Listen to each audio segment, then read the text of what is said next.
फिर दिन हुआ पुरानी रात का, करे सौ शुक्र हम खुदा की जात का, खुदा की जात का, नया फिर दिन हुआ।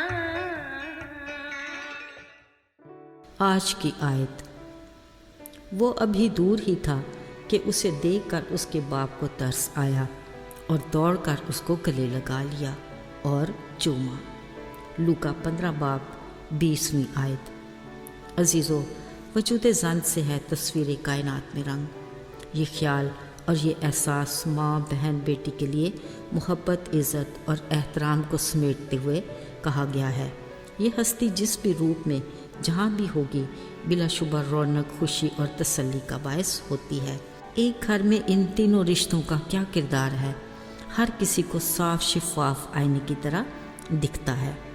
एक दिन मेरी माँ किचन में सब्जियों और फलों की रैक्स की सफाई कर रही थी कि हम बच्चों को आवाज़ देकर बुलाया और कहा, देखो बेटा, थोड़ी सी गली सड़ी इस सब्ज़ी ने किस तरह दूसरी सब्ज़ी को भी बेकार बना दिया है। इसी तरह इन फलों का भी हाल देख लो। बैक्टीरिया कितनी तेज़ी से सरायत करता और पास पड़ी ठीक सब्ज़ी और फल को नाकारा बना देता है। बिलाशुबा बुरी सोबत अच्छी आदतों को ख़राब कर देती है। इसलिए अच्छे दोस्तों की रफ़ाकत अच्छी मगर बुरे दोस्तों के साथ मिल बैठना आपको बुरा बनाने में देर नहीं लगाएगा। मतलब गलत लोगों से अलैदगी इख्तियार करो, वरना वो आपको तबाही की तरफ ले जाएंगे। एक दानश्वर का कौल है, मुझे सिर्फ अपने दोस्त दिखा दो, मैं तुम्हें तुम्हारा मुस्तकबिल बता दूंगा। अजीज़ों, कलाम पाक में मुशर्रफ बेटे की तमसील एक ऐसा सबक आमूज़ वाक़या है जिसके हर मोड़ पर रुक कर सोचने की ज़रूरत पड़ती है। इसमें अबहम नहीं कि अच्छे घराने का ये बेटा बुरे दोस्तों की सोबत में पड़ गया होगा, जिनमें खुशामदी, लालची, ज़रदोस्त, खुश फहम और हासद लोग होंगे। उन्होंने महज अपनी ऐश व इशरत की गरज से मुशर्रफ बेटे के गिर्द ऐसे दिलकश और हसीन जाल बिछाए कि वो इनका शिकार हो गया और एक ऐसा फ़ैसला किया जो उसकी बर्बादी का बायस बना। एक दिन उसने बड़ी हिम्मत और दलेरी से अपने बाप से कहा, माल का जो हिस्सा मेरा बनता है मुझे दे दे। बाप के लिए बेटे का मुतालबा बड़ा तकलीफ दे था। ज़रूर समझाया भी होगा, मगर बेटे के बाग़ियाना रवैये को देखकर बाप को वो करना पड़ा जो वो नहीं चाहता था। सो वो अपने हिस्से का माल असबाब लेकर अपने अजीज़ रिश्तों, उनकी मोहब्बत और घर के आराम और सुकून को ठुकरा कर दूर दराज के मुल्क में चला गया। वहाँ उसने अपने दोस्तों के हमरा हर दिन ईद की तरह और हर शब रात जैसी मनाई। अजीज़ों, ये सब जानते हैं रुपया पैसा पानी की तरह है जिसको क़याम नहीं, बहकर ख़त्म हो जाता है और फिर मतलबी दोस्त भी सख्त मौसम के आते ही अगली मंजिल की तरफ पर तोलने लगते हैं। ये मौज मस्ती भी कुछ ही दिनों की थी और कुछ हुआ भी यूं ही, जो था वो पानी की तरह बह गया, एक कतरा भी ना बचा। ख्वाब गफलत से आँख खुली, आसपास देखा, खुद को तन्हा पाया। कहाँ गए दोस्त बेली? जब सोचा जी भर आया और फिर जब पेट का दोज़ख अपने ईंधन के लिए बुड़बुड़ाया, उठकर मजदूरी की तलाश में निकला। उन्हीं दिनों उस मुल्क में काल पड़ गया। यूं उम्मीद ने भी साथ छोड़ दिया और आस भी टूट गई। आखिर लाचारी मजबूरी ने उसे इस नहज पर खड़ा कर दिया कि एक आदमी के सूअर चराने लगा। हुक्म हुआ, तुम भी यही फलियां खा लेना जो ये जानवर खाते हैं।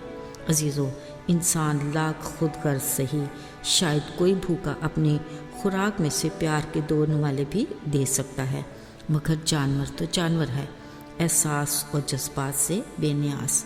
अफसोस उसे फलियां खाना भी नसीब न हुई। सोचने लगा, मेरे बाप के घर में खुराक की कमी नहीं, मजदूर भी पेट भर के खाते हैं और मैं यहाँ भूखा पड़ा हूँ।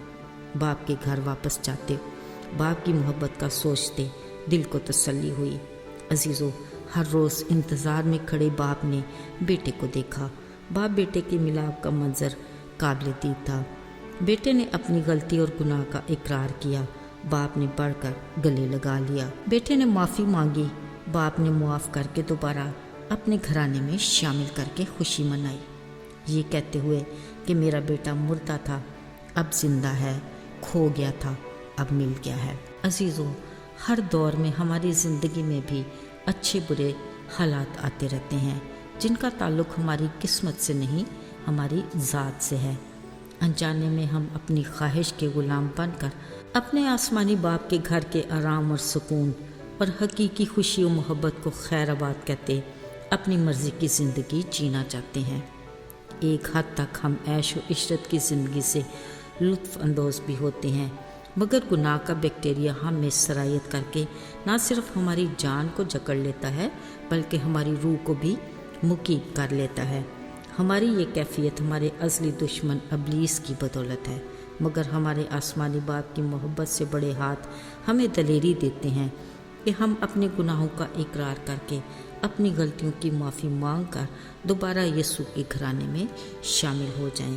وہ خوشی سے ہمیں قبول کر کے بحال کرتا ہے تاکہ ہم پھر اس کی رفاقت میں بھرپور زندگی گزار سکیں۔ آئیے دعا کریں۔